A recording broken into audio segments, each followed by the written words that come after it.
Johann Strauss II, also known as Johann Strauss, Jr., the younger, the son, Johann Baptist Strauss, was an Austrian composer of light music, particularly dance music and operettas.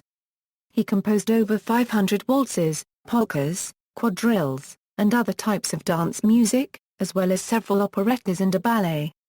In his lifetime, he was known as the Waltz King, and was largely then responsible for the popularity of the waltz in Vienna during the 19th century. Strauss had two younger brothers, Josef and Eduard Strauss, who became composers of light music as well, although they were never as well known as their elder brother. Some of Johann Strauss' most famous works include the Blue Danube, Kaiser-Walzer, Tales from the Vienna Woods, and the Tritsch-Tratsch-Polka. Among his operettas, Die Fledermaus and Der Zigeunerbaron are the best known. Early life. Strauss was born in St. Ulrich near Vienna, Austria, on October 25, 1825, to the composer Johann Strauss. His paternal great-grandfather was a Hungarian Jew, a fact which the Nazis, who lionized Strauss's music as so German, later tried to conceal. His father did not want him to become a musician but rather a banker. Nevertheless, Strauss Jr. studied the violin secretly as a child with the first violinist of his father's orchestra, Franz Amon. When his father discovered his son secretly practicing on a violin one day, he gave him a severe whipping, saying that he was going to beat the music out of the boy. It seems that rather than trying to avoid a Strauss rivalry, the elder Strauss only wanted his son to escape the rigors of a musician's life. It was only when the father abandoned his family for a mistress, Emilie Tramposch, that the son was able to concentrate fully on a career as a composer with the support of his mother. Strauss studied counterpoint and harmony with theorist Professor Joachim Hofmann, who owned a private music school. His talents were also recognized by composer Josef Strauss, who taught him exercises in harmony. It was during that time that he composed his only sacred work, the Gradale to Key Regis Totum Orbum. His other violin teacher, Anton Kollmann, who was the ballet copyright teacher of the Vienna Court Opera, also wrote excellent testimonials for him. Armed with these, he approached the Viennese authorities to apply for a license to perform. He initially formed his small orchestra where he recruited his members at the Zerstadt Belgrade Tavern, where musicians seeking work could be hired easily. Debut as a composer. Johann Strauss's influence over the local entertainment establishments meant that many of them were wary of offering the younger Strauss a contract for fear of angering the father. Strauss Jr. was able to persuade the Domares Casino in Hietzing, a suburb of Vienna, to allow him to perform. The elder Strauss, in anger at his son's disobedience, and at that of the proprietor, refused to ever play at the Domares Casino again, which had been the site of many of his earlier triumphs. Strauss made his debut at Domares in October 1844, where he performed some of his first works, such as the waltzes Scheinmudicht, Op. 1 and Gunstwerber, Op. 4 and the polka Hier Sehnsucht, Op. 3.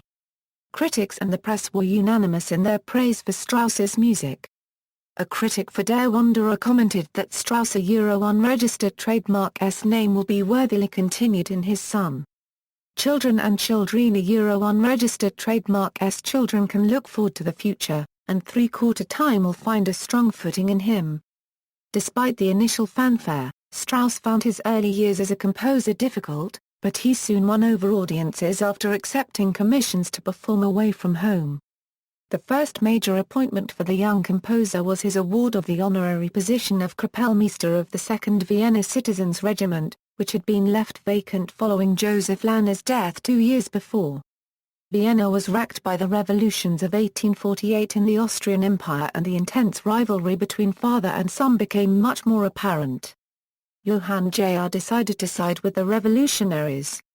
It was a decision that was professionally disadvantageous, as the Austrian royalty twice denied him the much-coveted KK Hofballmusik director position, which was first designated especially for Johann I in recognition of his musical contributions. Further, the younger Strauss was also arrested by the Viennese authorities for publicly playing La Marseillaise, but was later acquitted.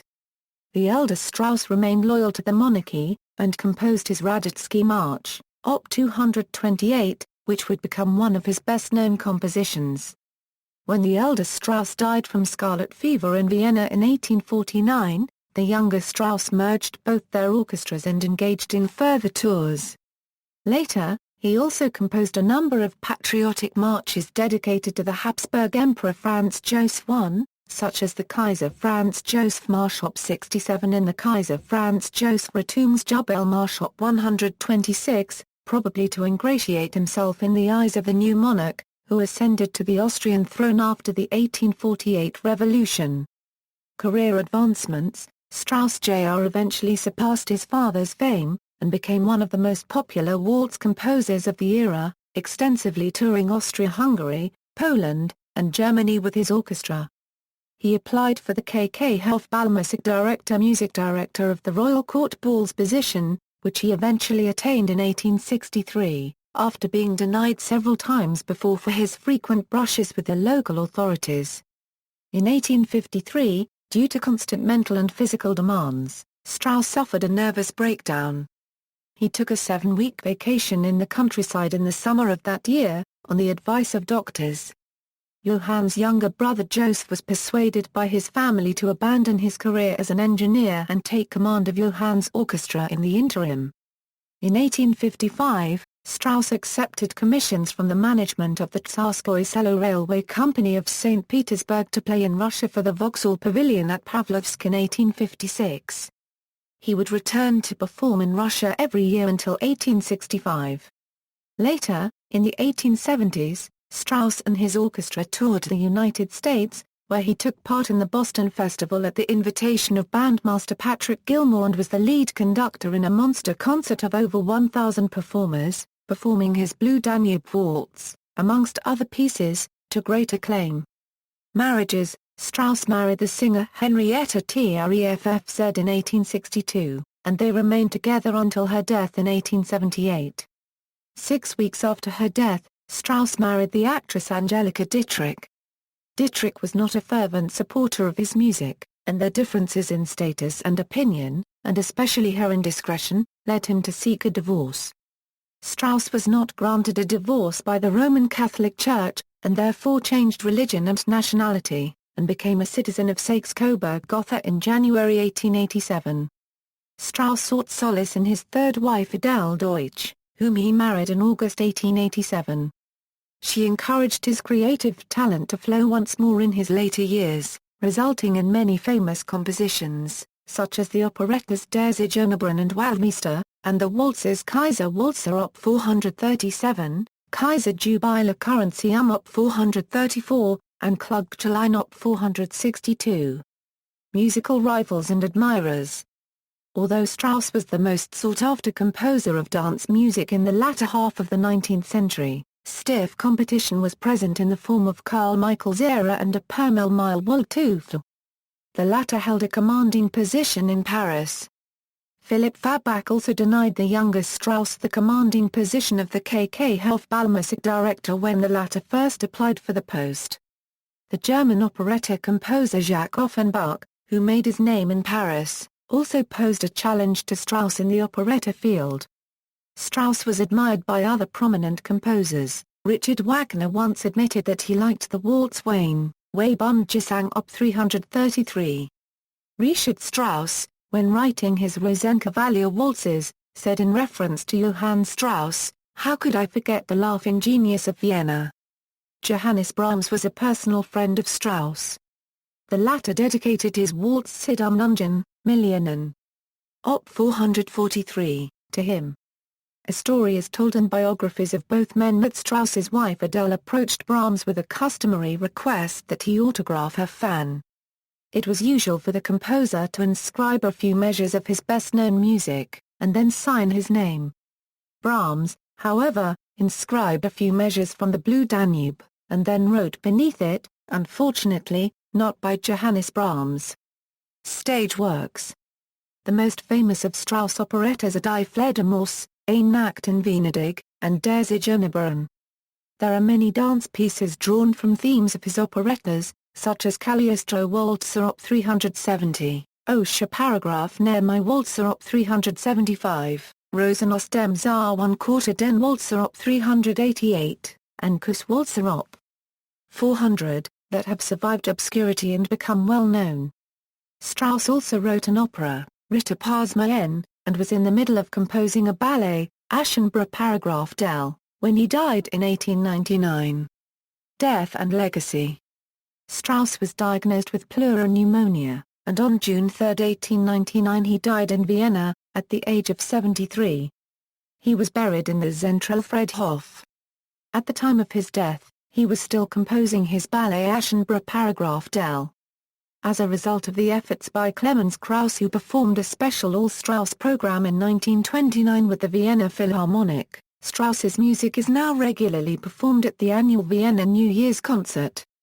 Distinguished Strauss interpreters include Willy Boskowski, who carried on the Vorjäger tradition of conducting with violin in hand, as was the Strauss family custom, as well as Herbert von Karajan, Carlos Kleiber, Loren Morsel, Zubin Mehta and Riccardo Muti.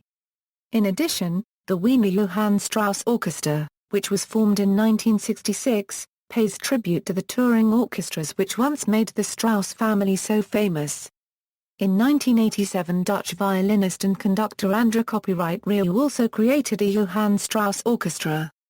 Most of the Strauss works that are performed today may once have existed in a slightly different form, as Eduard Strauss destroyed much of the original Strauss orchestral archives in a furnace factory in Vienna's Mariahilf district in 1907.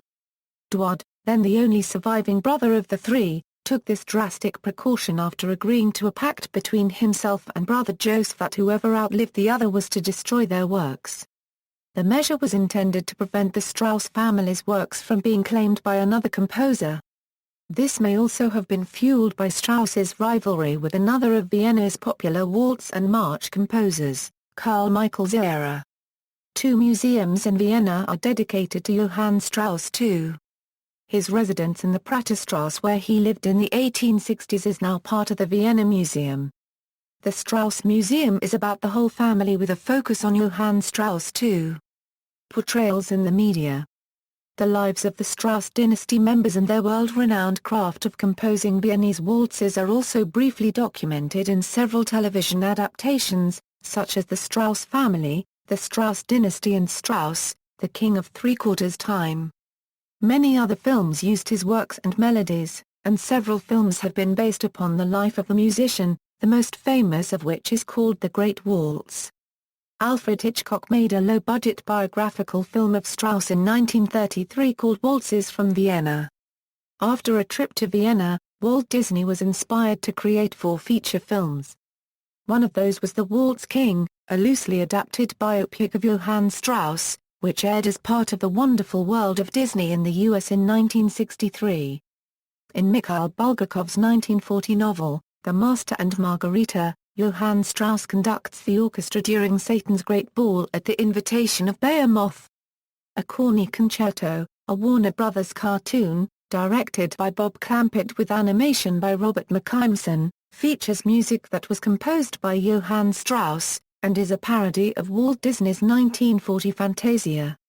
The cartoon is narrated by Elmer Fudd, parodying Deems Taylor's appearance in Fantasia. The 1950 animated short entitled Tom and Jerry and the Hollywood Bowl from the series Tom and Jerry makes use of Johann Strauss II's overture of Die Fledermaus.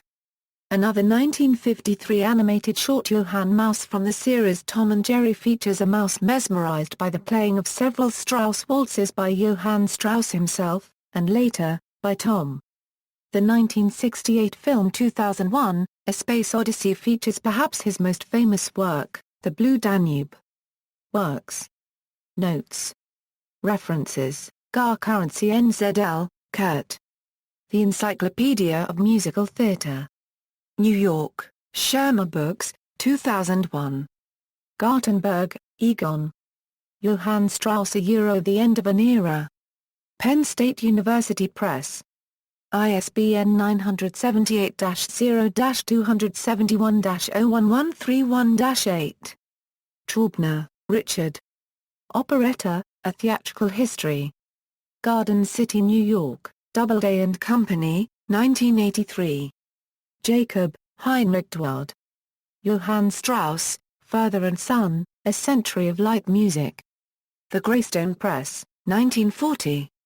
External links: A complete list of Strauss's compositions, A complete list of compositions by Johann Strauss II compiled by the Johann Strauss Society of New York, list of Strauss's stage works with date, theatre information and links, free scores by Johann Strauss II at the International Music Score Library Project, www.cruise-sheet-music.net, free scores by Strauss, Johann Strauss Jr. at the Internet Movie Database, Johann Strauss at the Internet Movie Database.